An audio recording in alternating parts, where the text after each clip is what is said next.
He is vulnerable and infectious, but the president is going home. He's back, yeah. Signed off by his ever-optimistic medical team.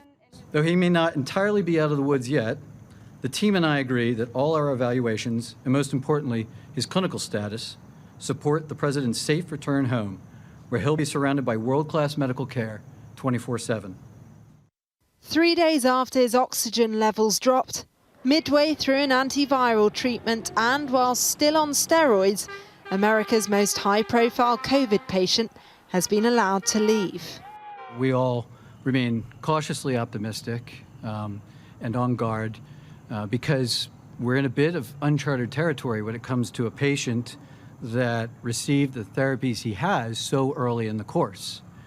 So we're looking to this weekend. If we can get through to Monday with him remaining the same or improving, better yet, then we will all take that final deep sigh of relief. The writing was on the wall, perhaps, with this parade in a packed car. Determined not to be a victim, he's now casting himself as a learned survivor, tweeting, "I'll be leaving the Great Walter Reed Medical Centre today at 6:30 p.m, feeling really good. Don't be afraid of COVID, don't let it dominate your life. We've developed under the Trump administration some really great drugs and knowledge. I feel better than I did 20 years ago."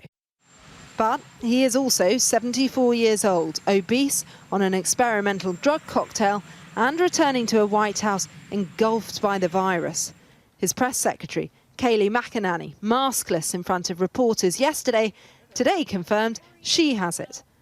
And the numbers in Washington are steadily rising.